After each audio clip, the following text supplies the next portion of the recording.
In the name of God, in this session, I want to talk about the cardiovascular development. But before starting the cardiovascular development, I have to talk about something about the general embryology, because your knowledge about the general embryology is important for the understanding of development of the cardiovascular development. The first of all, if you remember, during the third week of the gestations, when the primitive streak is formed,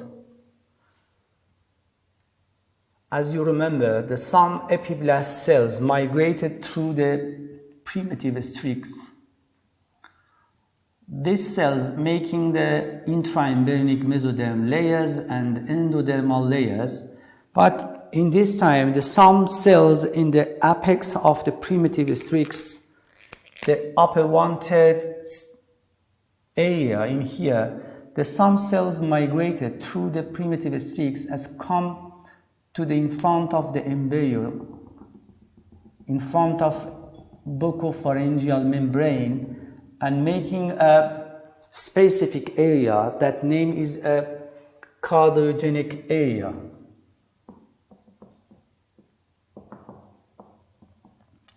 These cells that migrated through the primitive streak, his name is cardiac progenitor cells. Cardiac progenitor cells. And making a primary heart field. The shape is like a horseshoe, as you see in here. These cells making the cardiogenic area, his name is primary heart field. Primary, and making the primary heart field. But these cells is not enough for the making the whole of our heart, and we need to more and excess cells. The second wave of the cells that help to making the heart, his name is a secondary heart field. These cells is come from the splanchnic mesoderm cells around the future pharynx. Okay? And I show in the simple picture, for example, if you look at the embryo in the lateral view, this is a gut, a future intestine. The uppermost part of the gut is named as a pharynx. And if you look at the heart is forming here. And I told you that this is a future, our hearts. In these pictures, you imagine here is an anterior body wall, and here is a posterior body wall.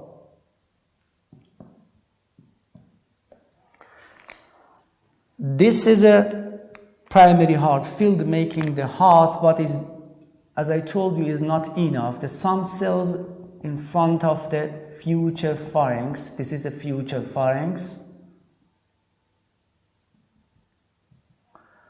These cells originated from the splanchnic mesoderm layer come and added to the primary heart field.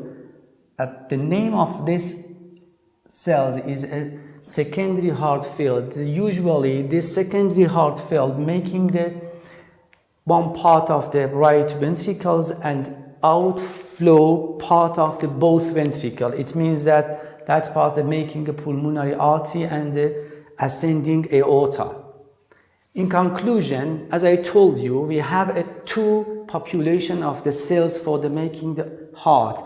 One of them is originated and migrated through the primitive streak and coming in front of the embryo. That name is primary heart field. The shape is like a horseshoe, but this cells is not enough, and the secondary wave is come from the splanchnic mesoderm around the future pharynx and added to the upper part of the heart tube. This is a sources for the formation of the heart. When the heart or cardiogenic area is formed, the position of this cardiogenic area is not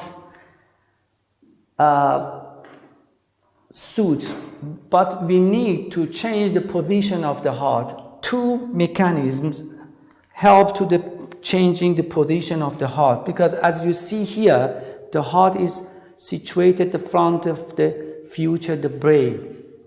As you remember, when the folding of embryo is formed,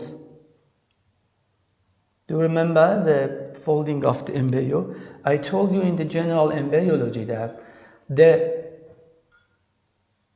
formation of the neural tube causes the formation of the two folds. Cephalocaudal folding is formed as a result of the formation of the neural plates. In these times, as you see, the first of all, the heart is situated in here, in the front of the future brain. This is the heart tubes. But when the cephalocaudal folding is completed, the heart changes the position and come into the future thorax. If you remember, I draw such figures for you as a result of the folding the roof of the yolk sac. This is a yolk sac. The roof of yolk sac coming to the embryo, and the amniotic fluid enclose the whole of the embryo, and the heart coming the thorax in front of the future esophagus. This is the heart.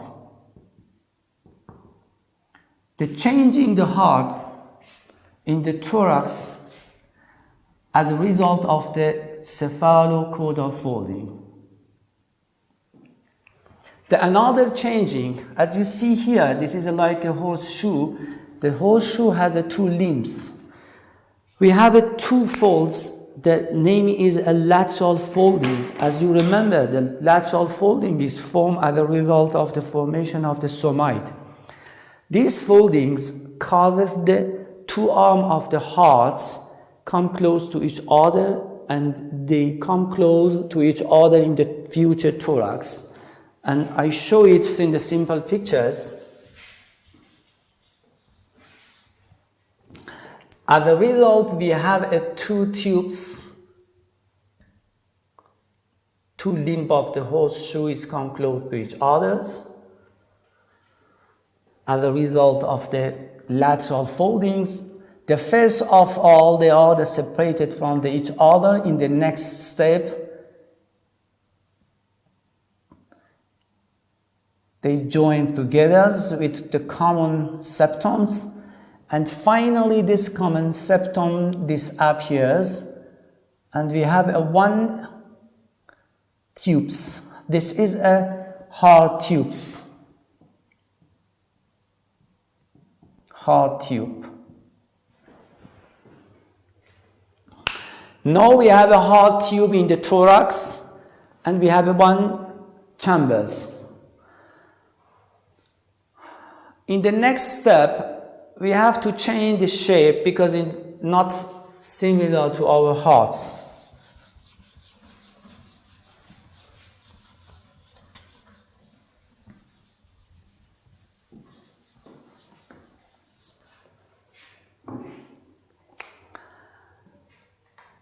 In the next step, we have some bulging in the heart.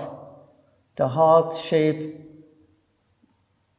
be like these figures.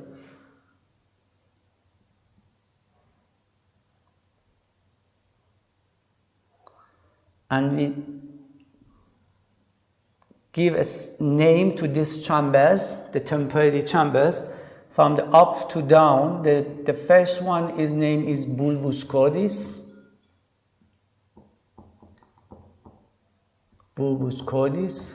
The second one is primary ventricle. The next one is a primary atrium. The last one is name is in here, the sinus venous.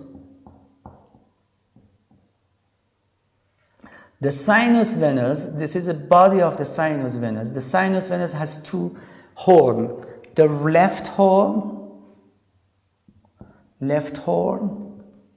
and right horn.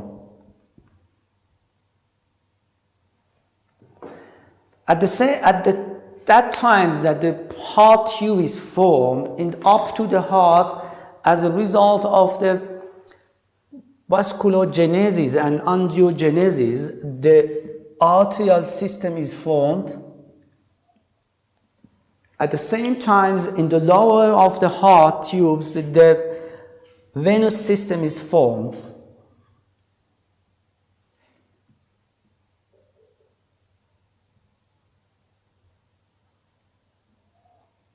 This is a venous end and this is the arterial end. At the same time, the many vein is formed, and I will tell you about the formation of the vein in the next session. This vein has a specific name.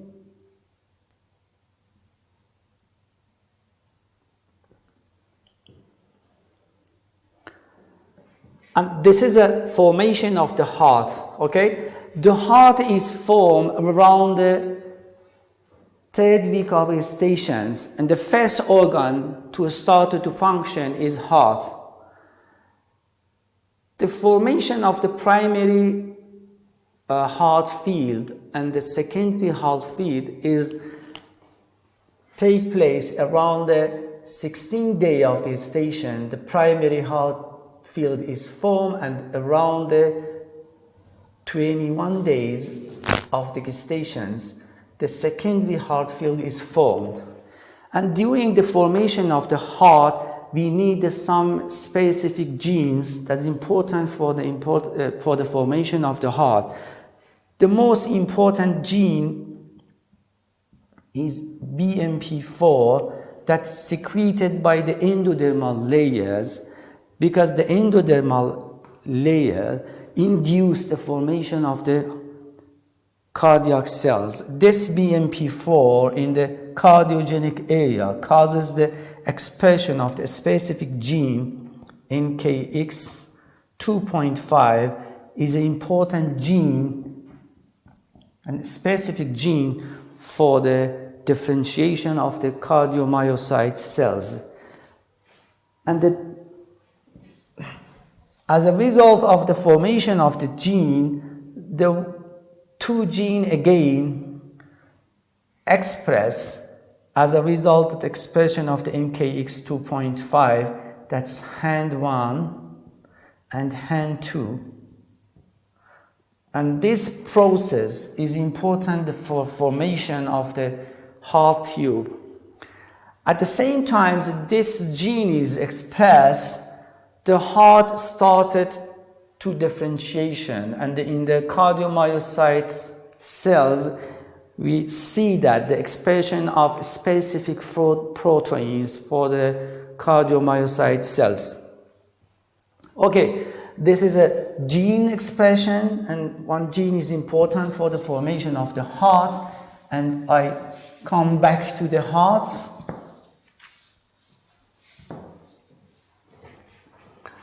As you remember, I told you that each species has a specific name. The upper one is named is a bulbus cordis. I divided the bulbus cordis to the three parts. This is a bulbus cordis. Imaginary, I divided the bulbus cordis to three parts. The one-third lower, his name is coneus cordis. The right ventricles, because this part making the right ventricles. The one-third middles making a coneus cordis. And the one-third upper, his name is truncus arteriosus.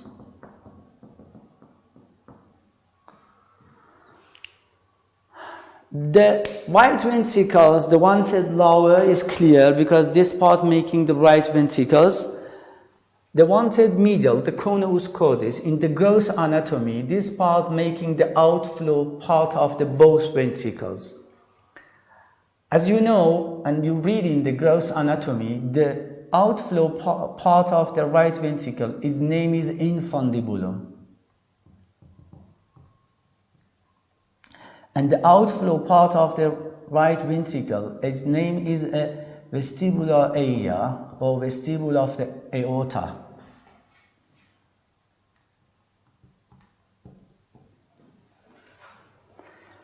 And the truncus arteriosus, making the pulmonary trunk in the right side,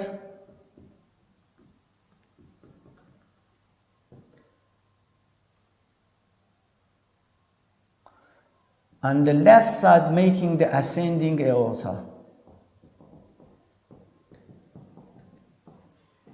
This is a fate of this area. The primary ventricles making the most part of the left ventricle and small part of the right ventricles. The primary atrium making the both atriums. The sinus venous is making some part in our body. I told you in the futures. Okay, and here we have some vein, that this vein that drain the blood from the embryo into the heart, and the heart pump the blood into the arterial system, because the pathway of the circulation is like this arrow in here. Around the 25 and 26th day of the gestation, our heart started to pumping. And as I told you, the first part of our body to start to function is the heart.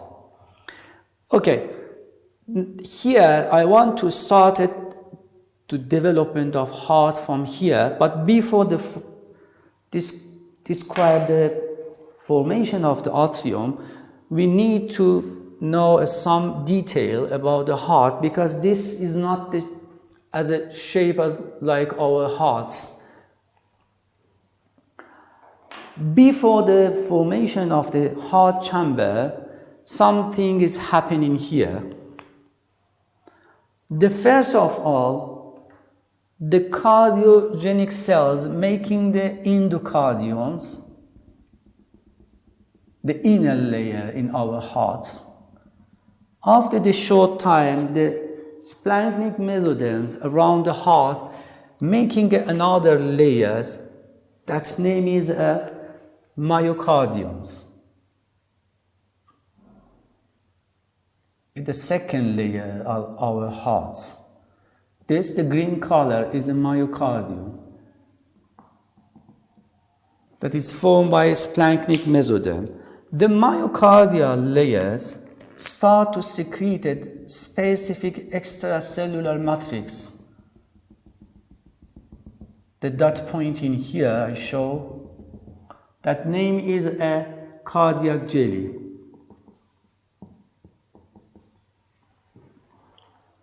And after the short time, the third or outer layer of heart is formed. That name is the pericardiums.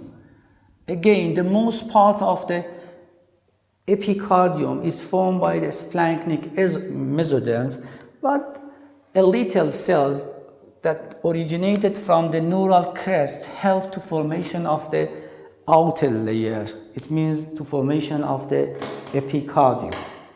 Okay, now our heart has three layers: endocardium, myocardium, and epicardium.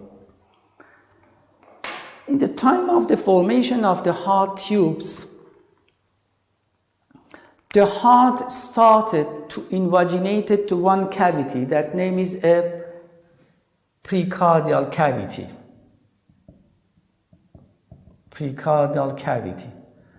But this cavity, how it's formed, if you remember, when I told you about the formation of the secondary heart fields, I draw the picture like this one.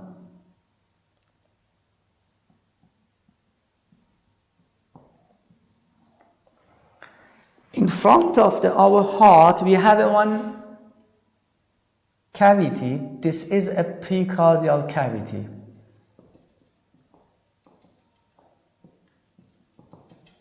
This cavity is formed by intraembryonic coelom. And heart started to invaginate to this cavity. I show it in simple pictures. For example, this is an anterior. In here is anterior. In this picture, I rotate the heart around 90 degrees. And here is our heart. The heart started to coming to the cavity.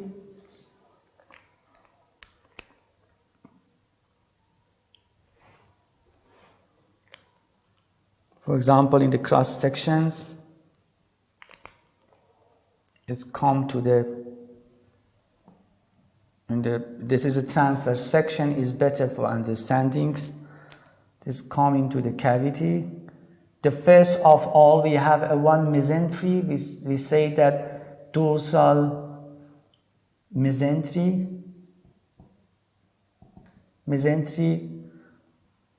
This is a mesentery that suspended the heart tube. This is a precardial cavity. After the short time, the dorsal mesentery disappeared or degenerated, and the heart is suspended in the cardiac cavity. And now we say that this is a precardial cavity. We have a fibrous precardium and serous precardium, and this is the heart tubes. Okay, I show it again in another view. At that time that heart is coming to the precardial cavity, it's surrounded by the precardiums. This is a fibrous and this is a serous precardium. The heart tube doing a one looping. We say that the heart looping or cart looping. What it means? What is the heart loopings? As you remember, in the general embryology, we have a laterality formation, and the laterality formation during the gastrulation. What it means? As you remember, in the right side and left side, we have a different gene expression. As you remember, in the left side, we have a nodal and PITX2 and lefty one gene expressed in the left side of the embryo, and the right side we have expression of snail.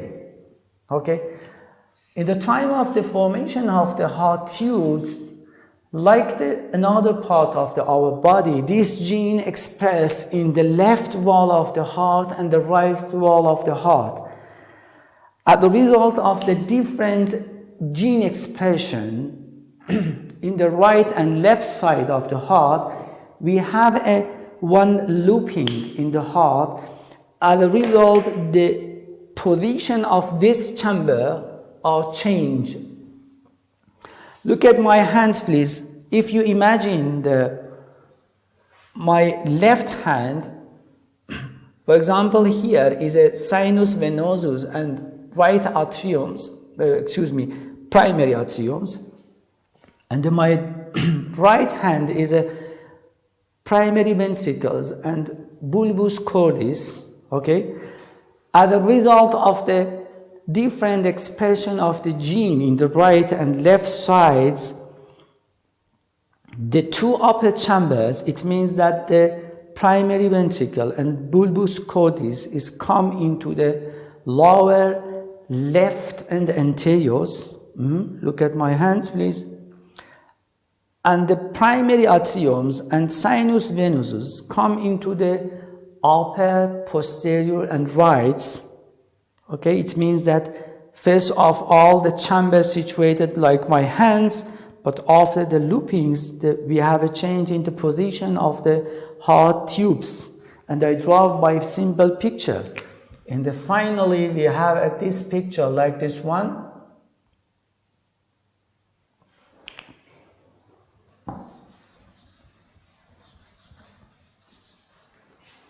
I draw in the simple pictures. The first of all, in the two pictures, in the lateral view, first of all, we have a heart chamber like this one.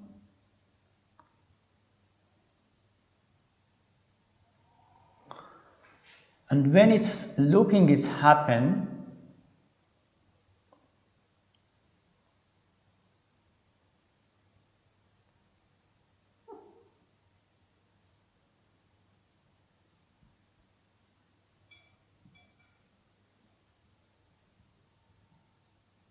this is a lateral view. This is a primary atriums, the primary ventricle and bulbus cordis, and this one is a sinus venosus. This is a lateral view. You can see that we have a change in the position. In here is atrium, ventricle, bulbus cordis, and sinus venous. In this my picture here is anteriors, and here is posteriors. This is a superior and this is an inferior. You can see that the atrium is come in the up and posterior to ventricle and bulbus cordis. In the normal anatomy, if you look at the heart in the frontal view, this is the anterior view. You can see that the atriums, this is the atriums and this is a ventricle. The atrium is come up and posterior to the ventricle. This has happened as a result of the cardiac loopings. Okay, this is the mechanism of the cardiac loopings. These pictures is a lateral view and this one is an anterior view. It's happened and you can see that the sinus venous is come posterior to atrium, atrium posterior to ventricles, and the ventricle situated lower to the bulbus cordis. This is important for more understanding of the future development. Please attention to the mechanism of the cardiac looping. After the cardiac loopings, I started the formation of the heart tube and heart chamber one by one. The first of all, I started from the sinus venosus and the arterioles.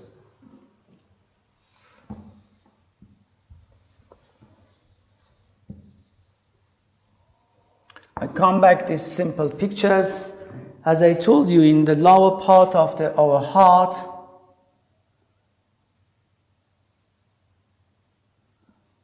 we have some veins at the same time of the formation of the heart. As a result of the vasculogenesis and angiogenesis, some vessel is formed. These veins, our name is, that one is anterior cardinal vein. This one drain the head and neck and upper limb of the embryo. That one, his name is a posterior cardinal vein.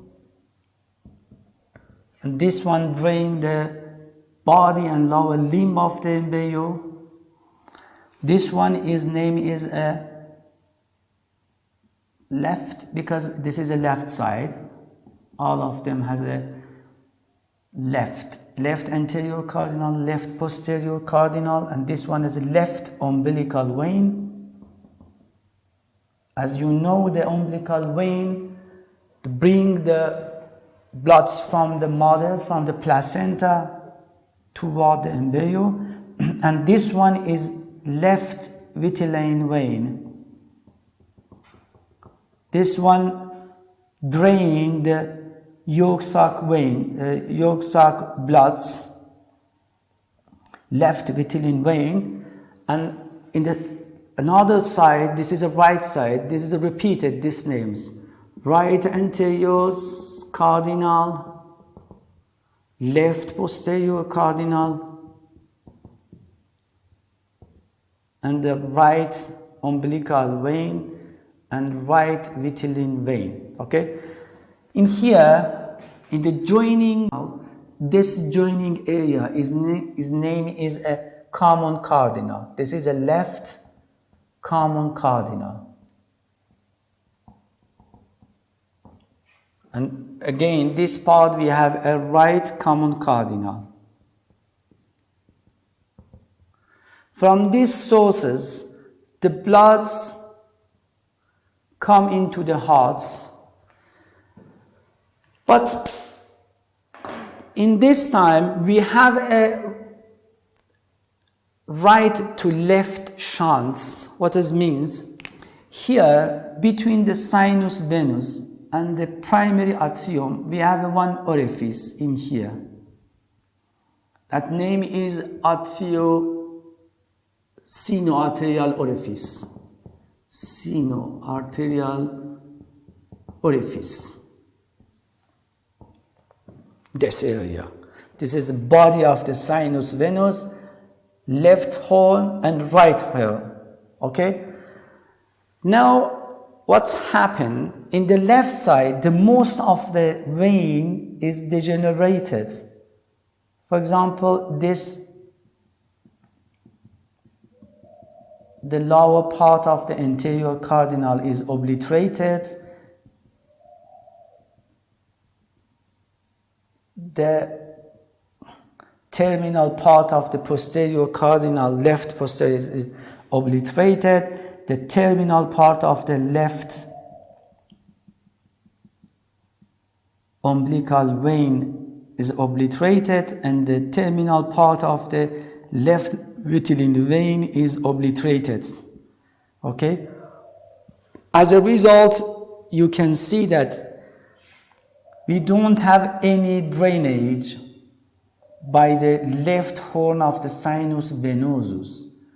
When we don't have any drainage in here, as a result, the left horn of the sinus venous is degenerated and be small and small and small. And we say that this mechanism is a left to right shunt. When the most part of the left horn of the sinus venosus is degenerated, a little part of the left horn is remain, and in our body, left horn of the sinus venous, the remaining part making a two vein in our body. The one is name is a coronary sinus. You read it in the gross anatomy. The coronary sinus drains the heart blood into the right atriums. And another one is left oblique arterial vein. As the name of this vein drains the small part of the left atriums. Okay, in conclusion, the left horn is obliterated and be small and small, and finally making a two vein in our body. But what about the right horn? Here, as you know, this is an orifice of the sinoatrial. This orifice changed the shape of the orifice when this part in the left side is degenerated or obliterated. The orifice changing the shape from the horizontal to the vertical position, because the first of all, the orifice is like the shape this one. When obliteration is happening in the left horn, the orifice is smaller and changing the position like these shapes. You can imagine the size and the changing and rotation the orifice. And finally, orifice has a two valve, the right and left valve here. Two valve is formed in the entrance of the right horn into the primary atriums. We say that right valve of the sinus venosus and left valve of the sinus venosus. In the upper part, we have one frenulum in here, but I told you what the name of this part. First of all, you imagine we have a two valve in this orifice, right and left valve. Okay, I came back in here. Here the one horn is obliterated and B is small, and one of them has one orifice with two valves. Okay, as a result of the expansion of the right atriums, as I told you, we have a left to right shunt, and we have a one orifice with two valves in here, and at the same time, the right side of the primary atriums is expanded, like these pictures, and automatically the right horn of the sinus venous come into the right side of the primary atriums, because if you imagine we have expansion in the right sides, automatically the right horn is come into the space of the right atriums in here. For example, this one is a left side and the right side, and when we have expansion in here, for example, in here is expanded the right sides. This is the original lines, and after the expansion, this part is coming to the right side of the atriums. And when it's come into the space, it means when the right horn is coming to the right side of the atriums, it's be a part of the right atrium. And in anatomy, we have the smooth part in the right atrium. If you look at the imagine of the right side, this is a future, the heart, and you can see here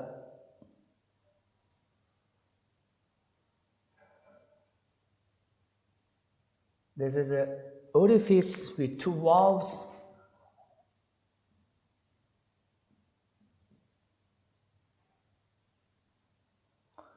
and the right sinus venous is come to the right atriums, the blue colors, and be a part of the right atriums, and making the smooth part of the right atrium. In the gross anatomy, we say that the right atrium divided to two parts, the smooth parts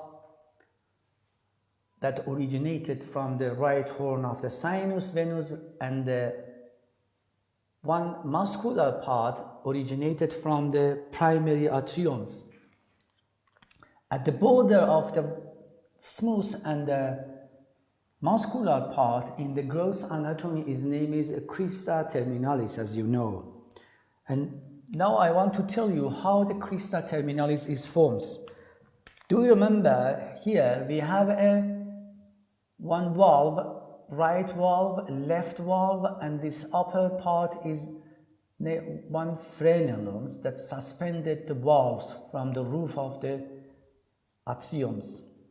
The right valves in the gross anatomy making a three part in our hearts, making a crista terminalis,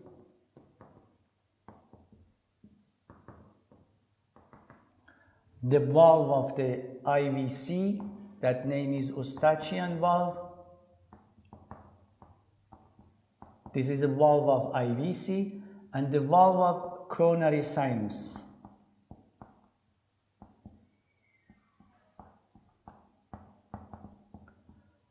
It means that the right valve of the sinoarterial orifice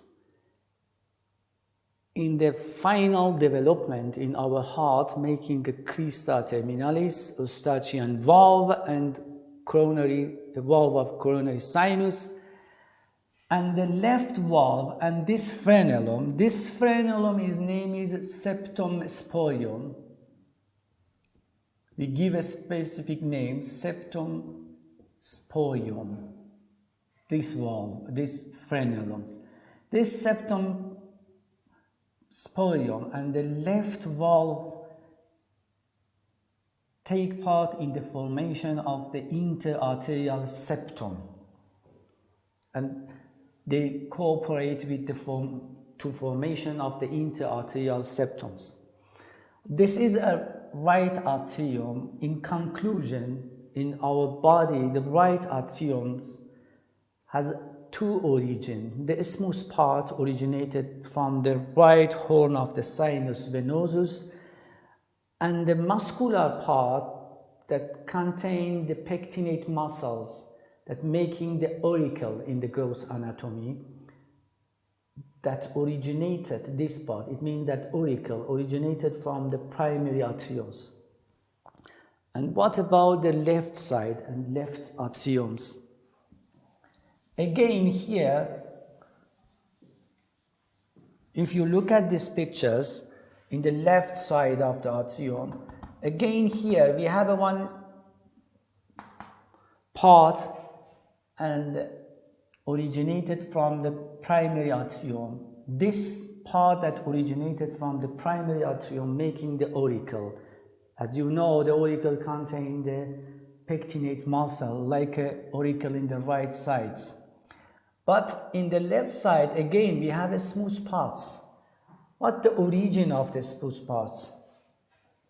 If you imagine this is a left atriums and this is a right atriums, we have some pulmonary vein. This pulmonary vein is formed from to the atrium toward the lungs or vice versa. This is a pulmonary veins. Pulmonary veins.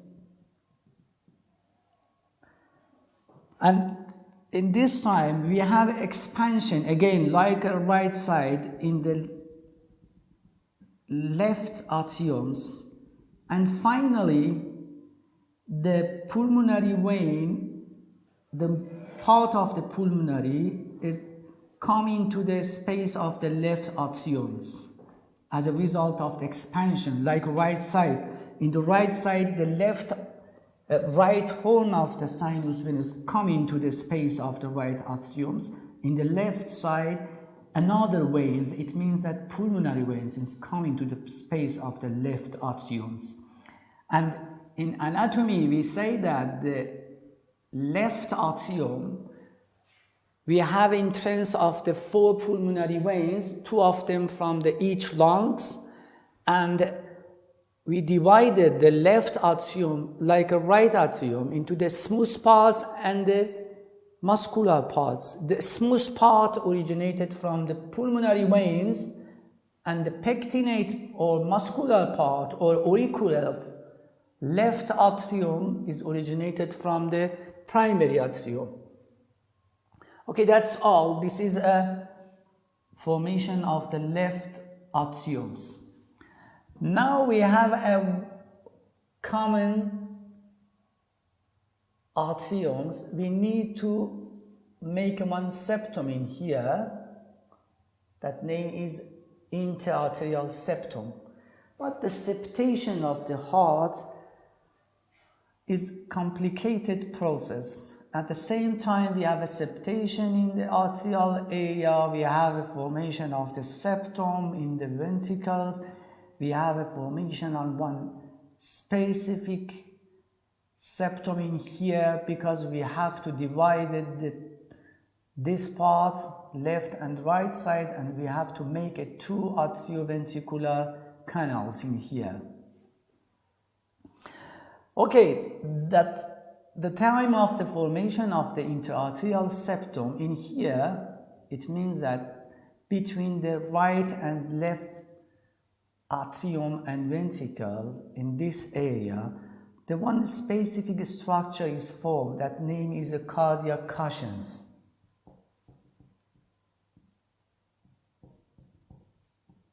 We have 4 cardiac cushions, 2 laterals and 1 posterior or inferior. The both of them is correct, and the one is anterior and superior. or superior. We have a full cushion, 2 lateral and 1 posterior, 1 anterior. The 2 lateral cushion is here is shown by these simple pictures. They never join together and they all have a small growing. They cannot come to the midline and join together. What it means? It means that this have a growing, small growing. They never join together in the midlines. Okay? But the posterior or inferior, or anterior and superior, they join together. And this is a oblique section from the heart. I want to show you how you imagine these cushions. If you imagine my hands, for example, this is a heart. If I'm doing a cross section in my hands, I remove this part, the superior or anterior parts. This is because the heart situated is oblique, like my hands. We can see to this part anterior or superior, and this part posterior or inferior. You imagine in the middle of my hand palm, we have a proliferation in here, in midline of my hand palms, okay? These parts, for example, like the head of this whiteboards, this part and this part growing from my hand, they join together in the midlines. And when I'm doing a cross at the oblique section, I can the site of section. This one of the section, this is the inferior or posterior cardiac cushion. This is very important in the clinic, especially when you examine the heart in the embryo by sonography, by the physician, the formation. This one is important because as a formation of these cushions and joining to another, it means that joining the anterior and posterior cushions, the finally 2 canals is forming here, AV canals, right and left AV canals. And these cushions, it means that the inferior and posterior, not only they important for the formation of the canals, they important for the formation of the membranous part of the interventricular septum and the formation of the interarterial septum. Okay, this is very important, and this area in the anatomy, his name is crux of heart, because this part is like a crux, crux of the heart is situated in here. That point, that interarterial septum joined to the interventricular septum. Here his name is the crux of the heart. In the clinic, detection of the crux of heart is important in the embryo. Okay, that time that the AV canal is formed, in here, in the roof of the atrium, 2 septum is formed. One of them that growing from the up to down.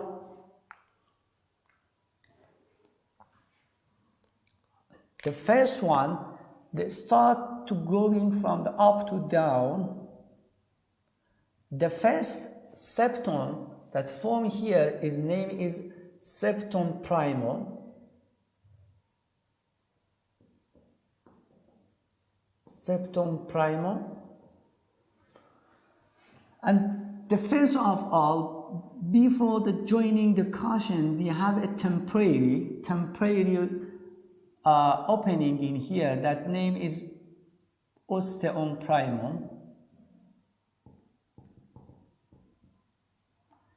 But at the same time that inferior cushion started to closing of this opening here, it means that the inferior cushion causes the closing of the osteum primum. As I told you, the osteum primum is a temporary opening in here, temporary foramen in here, and as a result of the growing of inferior cushion, the osteum primum is closed. But before the closing of this osteum primum, as a result of the cell death, apoptosis in here, programmed cell death, one foramen in the upper part of the septum primum is formed. That name is a osteum secundum.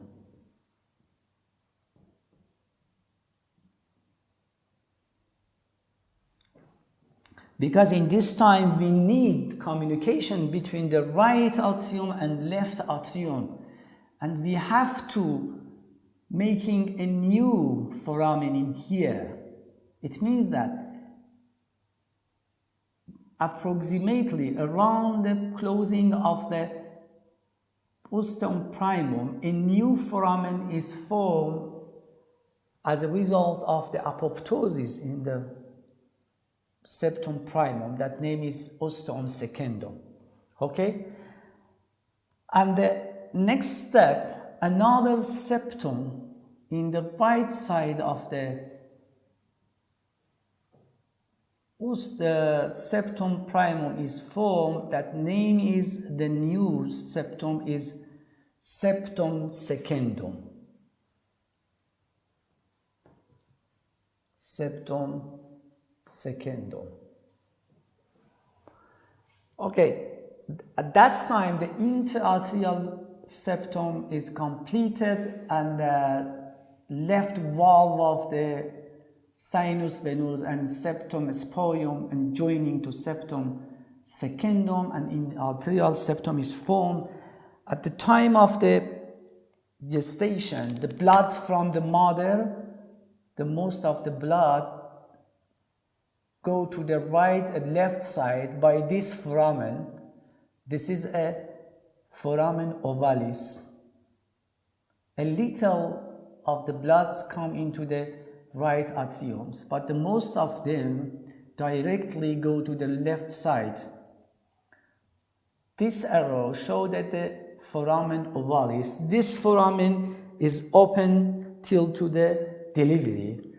Exactly after the delivery, the septum secundum is pressed to the osteum secundum, because we have an increase in the pressure in the left side, because the lung started to the function, the baby started to breathing, and we have a increase in the blood pressure in the left side, and the left umbilical vein and placenta is, the placenta is shedding off, and the left umbilical vein is obliterated. We have a decrease in the pressure in the right side. As a result, the septum secundum pressed to the septum primum, and this foramen is closed. And after the closing of the foramen oval, the remaining of the foramen oval, in anatomy we say that the fossa ovalis. It means that after the birth we say that fossa ovalis, before the first, because this is open, and we say that foramen ovalis. This is a formation of the interarterial septum. Now I come to the ventricles. Here I have to making a one septum. That name is interventricular septum. The interventricular septum, as you know in anatomy, has a muscular parts. The muscular parts. This muscular parts is formed by the proliferation of the myocardial cells as a result of one mechanism. Its name is colonal expansion. It means that you can imagine, for example, this is a cardiomyocytes, and we have a proliferation in this cardiomyocytes. This is a clonal expansion, the name of this mechanism.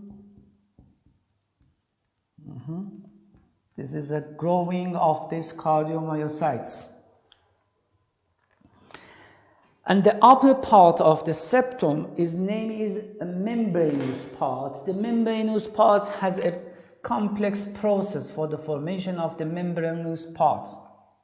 Okay, I would tell you how this membranous part, because most of the congenital malformation in the heart, especially in the interventricular septal defect, is happening in this part, because the mechanism of the formation of the membranous part is a complex process. Before I told you about the formation of the membranous part, it's better I told you about how the cushion is formed. Okay? If you imagine, for example, this is a heart tubes. This is a heart tubes. In the oblique section, this is a bulbus cordis, ventricle, arteriole, and sinus venous, and this is aorta. This is oblique section from this, the like picture, but this is a straight picture, and I'm doing a oblique shape. I'm drawing an oblique figure in here. I want to tell you how it's happened, how is the cushion is forming here. As you remember, between the ventricles and this area, the cardiac cushion is formed. In the heart, in the AV canal in here, for example, in this picture, I show that two lateral cushion is forming here. Exactly here, we have here is a endocardial cells, the inner layer of the heart tubes. You know it. It's not clear. By one complex process, the endocardiac cells come toward the subendocardial tissue, and when they migrated to subendocardial tissue, they change the shape and be a mesenchymal tissue or mesenchymal cells. Okay? It means that, for example, here is endocardial cells. This is a subendocardial.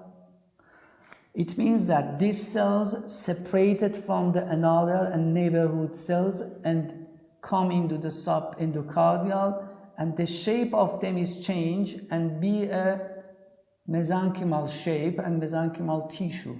They come to the extracellular matrix, this subendocardial or extracellular matrix. And these cells, when they change the shape, be like a fibroblast cells. As a result, we have one proliferation. When having these cells started to divisions and increase in the size, as finally we have one expansion and cushion is formed. It means that, in conclusion, endothelial cells, because the endocard is endothelial cells, change to the mesenchymal cell.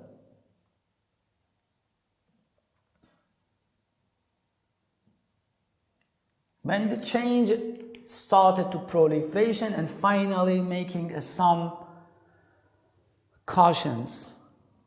Sometimes, spatially in the outflow tracts in here, the neural crest cells added to this mesenchymal tissue it means that not only we have some cushion in here, in the outflow tract in here, two septum or two cushion, we say that bulboventricular septum is formed by the same mechanism of the formation of the cushions. We have two bulboventricular septum. In here I show only one of them because it's a cross section, another one is removed. Two bulboventricular septum is forming here. The most cells that participated the formation of the bulboventricular septum is come from the neural crest cells. If we have a problem in the migration of the neural crest cells or the proliferation or the cell death in the neural crest cells, we have a problem in the outflow part of the hearts. Okay, when these septums is formed, the outflow tract divided to the right and left side. As you remember here, the bulbus cordis, the middle part, the cuneus cordis, making an infundibulum in the right side, vestibular aorta in the left side, the outflow tract of the both ventricles. In the 1/3 upper in here, in the left side, we have a ascending aorta. In the right side, we have a pulmonary trunk. You know that the outflow tract part of the right ventricles has a communication with the pulmonary trunk, and the vestibule of aorta drain to the ascending aorta. Okay, this is a formation of the septum and cushions. This mechanism is important. The membranous part has three origins. You imagine here this simple picture. This is, for example, this is an interventricular septum. This is a muscular part. This is a bulboventricular septum. Okay, this part is remain. This is a membranous part. Okay, the membranous part has three origins. The lower part of the both bulbotruncal septum, because we have a two septum. Okay, the lower part, this part, the lower part of the bulboventricular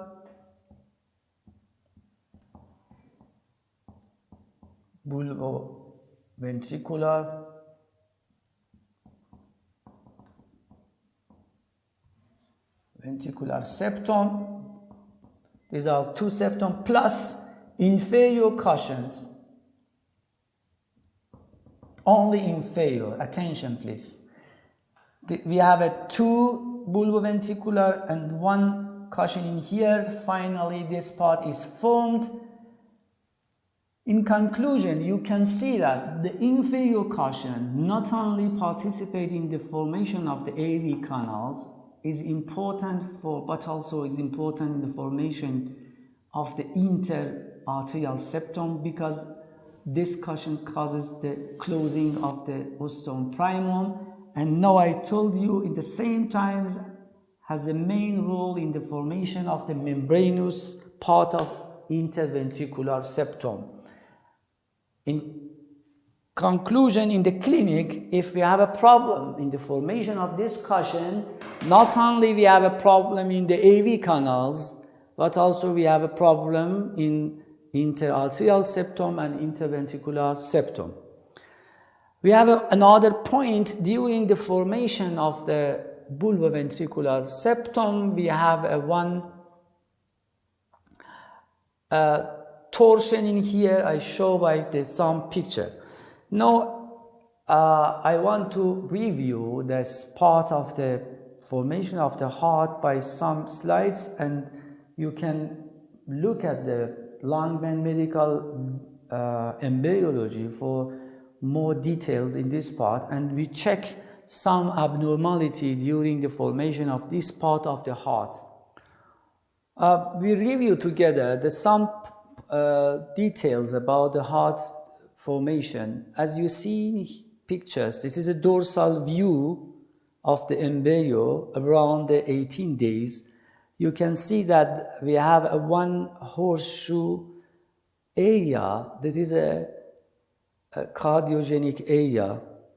This one is a transverse section through the similar stage. As you see here, we have two limbs in this horseshoe. You can see two angiogenic cell cluster in this area, that's splanchnic mesoderm. And I told you the yellow color is the endodermal layer. As I told you, we have a secretion, an induction here by endodermal cell. Do you remember we have a secretion of the BMP4? The BMP4 causes the induction of these cells to making cardiac progenitor cells. These pictures, this one, the cephalocaudal section, like my pictures, you can see that the position of the heart, this is a section like this one, the midline, mid-sagittal, the cephalocaudals. You can see that the position of the heart situated before the future brain. But as a result of the cephalocaudal folding, the heart come into the thorax in here. You can see in front of the foreguts. This is a cephalocaudal foldings, and to change the position of the heart. The two lateral folding causes the two limb. This is a two limb because it's a horseshoe. It's a transverse section. The two limb is joined together and making a one unit tubes. This one is a precardial cavity. First of all, we have a dorsal mesentery or dorsal mesocardium. Both of them is correct. Here you can see the cardiac jelly and the myocardium in the pictures. The yellow color is a gut. This is a scanning microscopic from the mouse embryo, the formation of the heart in the 90, 20, 21, and 22 in scanning electron microscopy. This is a heart tubes, this area. The heart tubes, the precardial cavity, the dorsal aorta. The lateral view of the heart that show the cardiac looping, as I told you. This is a sinus venosus, atrium, ventricle, the blue color, the green color is bulbus cordis. You can see that the first of all atrium situated lower to the ventricles, below the ventricles, and here situated up and posterior to the ventricles. The cardiac looping in the mouse embryo. Again, the cardiac looping, the lateral view, anterior view. I draw this picture for you. If you look at the heart in the anterior view, this is an atrium up and posterior to the ventricles. The ventricles and the atrium, the scanning electron microscopic from the heart of the mouse embryo. This picture is at 28 days. The oblique section from the heart, you can see here the first of all atrioventricular canal situated in the left side, but after the short time they move to the midlines and the cushion is formed. This is the right ventricle, right atrium and left atriums. The vein, right side and left side, as I told you, we have a shunt from the left to the right. As a result, the left horn of the sinus venous is obliterated and be smaller and smaller. And you can see that the entrance of the sinus venous in the atrial cavity in here, in the right side. This is a left horn, and finally left horn making the coronary sinus and oblique vein of the left atrium, and the right side is come into the right atrium. This part is formed by sinus venarum or sinus venosus. The left valve making the crista terminalis, valve of inferior vena cava, and valve of the coronary sinus. In the left side, you can see this is the pulmonary vein. The pulmonary vein making the smooth part of the left atrium. Here, the formation of the foramen ovalis, because the first of all we have a septum primum, and the right side of the septum primum, the septum secundum is formed in here. You can see it. And the same time that the interarterial septum is formed, here the inferior endocardial or cardiac cushion is formed. As you know, this cushion joined to the superior endocardial cushions. Finally, two AV canal is formed. This simple picture shows the formation of the cushions in the AV canals in here. This is a formation of the interarterial septum by detail. This is a osteum primum. This is a temporary foramen, and it's closed by the inferior endocardial cushion. This is a osteum secundum, as you know, is formed by cell death in the upper part of septum primum. The blue color is septum secundum, and if you look at these pictures, this view in the right side, if you are here, you look at the interarterial septum. This is the septum primum, and the blue is the septum secundum. And finally, you can hear the septum primum and secundum. In the right side, if you look at here, the septum secundum is crescentric septum, is never received to the cushions. And here in the gross anatomy, in the interarterial septum, here is a fossa ovalis, and here the blue is a limbus of fossa ovalis. And you can tell me that what's the origin of the limbus of fossa ovalis? Is okay. The limbus is formed by the septum secundum, because in anatomy you know that the limbus is situated anterior, up and posterior to the fossa. And what's the origin of the floor of the fossa ovalis? The floor of the fossa ovalis is formed by septum primum. The smooth part of the both ventricle made by veins, right side by right horn of the sinus venous, left side by pulmonary vein, and the auricle or muscular part of the both atrium made by the primary atrium, and making the right auricle and left auricle in here. The formation of the AV canals by joining the inferior and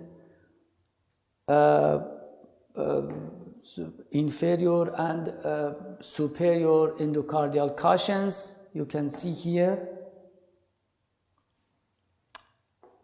This picture before the joining of inferior and superior cushions. We have a common AV canal. When the cushions is joined, we have two separate canals.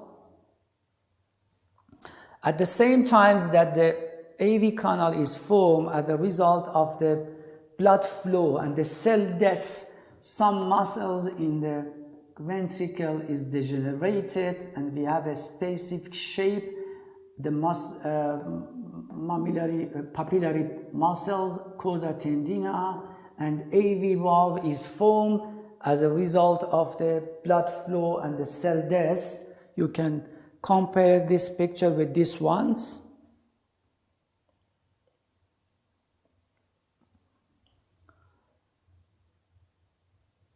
We have some abnormality in the heart. One of them is an atrial septal defect. This is a normal septum formation.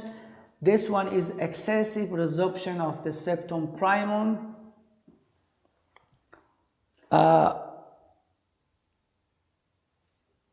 This one, the same picture, if you look at the right side, this one is the D is seminal defects like this one caused by failure of the development of the septum secundum.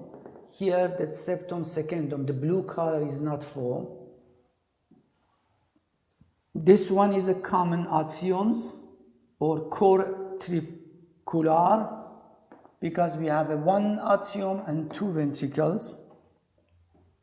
This situation is formed as a result of the complete failure of the septum primum and septum secundum formations.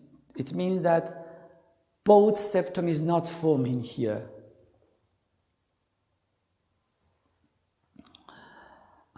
This picture shows that persistent common atrioventricular canals. It means that the atrioventricular canal is not formed. What this means, if you remember, we have a one septum in here, right and left AV canal. If we have a problem, the formation of the cushions, or the cushion is not joined completely, like these simple pictures, we have a persistence, common atrioventricular canals. In these situations, maybe we have a septal defect in the same time, because as you know, the cushions, especially inferior cushion, take part in the formation of the interarterial septum. Here you can see that the patent osteum primum. Do you remember this osteum primum is closed by the inferior cushion in here? And finally, if we have an incomplete fusion of the atrioventricular endocardial cushion, we have some abnormality in here. Another abnormality here, this is a normal heart, and this one is a tricuspid atresia. You can see here, usually in the normal hearts,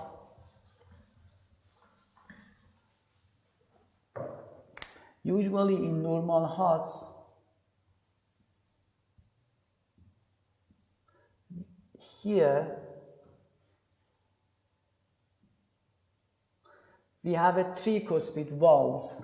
If we have a fusion between the valve of tricuspids, we say that the tricuspid atresia, you can see here, we don't have any communication between the right atrium and the right ventricles.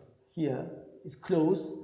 As a result, in this situation, we have a patent oval foramen. It means that never foramen oval is closed. We have a abnormality in the interventricular septum, especially in the membranous parts. We have a pulmonary stenosis and patent ductus arteriosus in here. Because after the birth, I will tell you, this duct is closed, but in this abnormality, we have a patent ductus arteriosus. You can compare here. This is a ligamentum arteriosum in the normal heart, but if we don't have the ligament, or ligament is not formed, we say that patent ductus arteriosus. This is interesting pictures. As I told you, here two cunotruncal septum or bulboventricular. I told you the bulboventricular, but some texts here say that the cunotruncal, both of them is correct, cunotruncal septum or bulboventricular, the same name. The right and left cunotruncal, as I told you, when this septum is formed or this ridge, the most of the cells for the formation of this septum or ridge It's come from the neural crest cells. During the formation of the conotruncal ridge or cushion for the closing of interventricular foramen, proliferation of right and left conus cushion combined with proliferation of inferior endocardial cushions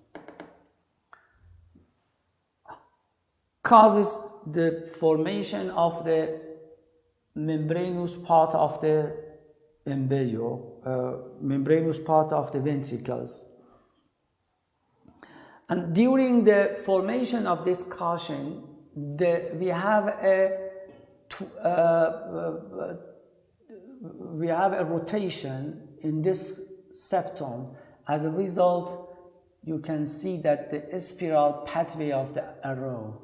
This spiral movement is important for this torsion, because the torsion of this cushion is important during the formation.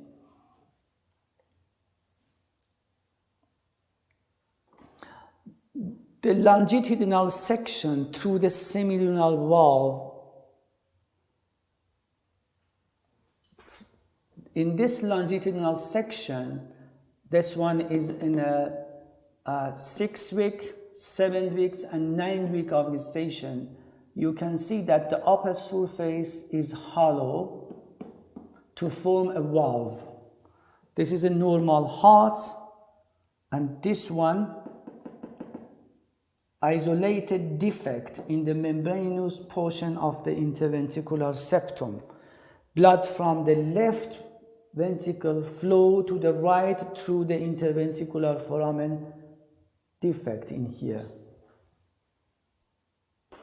This is the most common abnormality in the hearts.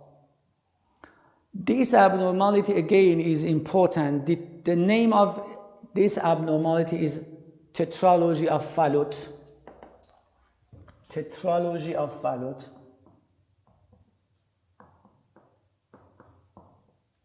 Tetralogy of Fallot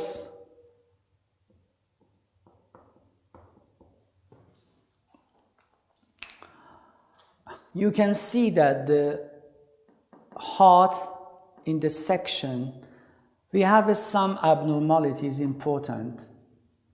In this abnormality, we have 4 components of defects. Pulmonary stenosis, here, pulmonary stenosis, overriding of aorta,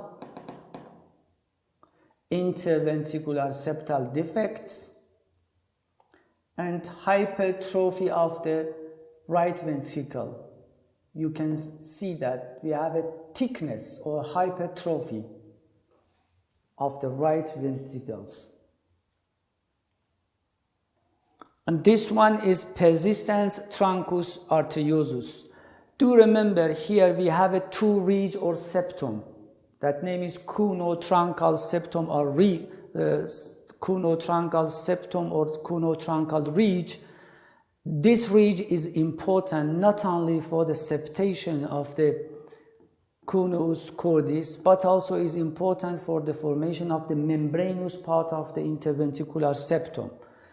When these septums aren't formations, you can see that patent or the common truncus arteriosus plus defect in the interventricular septum, especially in the membranous parts. This is a persistence truncus arteriosus. This one is a transposition of the greater vessels. Do you remember during the formation of the conotruncal septum or ridge, we have a torsion in this ridge. If they don't turn around each others, the pulmonary transposition of the greater, this one, the transposition, if they turn around each other, the pulmonary trunk receive bloods from the left ventricles, the ascending aorta receive blood from the right ventricles. The next one, the B, the pulmonary valvular atresia. It means that the pulmonary valve is not formed in here. We have a closing in the pulmonary valves. The only access route to the lung is by way of the patent ductus arteriosus is happen, because we have to send the blood to the lungs, and the heart send the blood to the heart by the patent ductus arteriosus. The next one is aortic valvular stenosis, aortic valvular atresia. That's all. In the next section, I will tell you about the arterial system and venous system development. Please look at the Longman Medical Embryology, and if you have any question, don't hesitate. Please tell me by websites.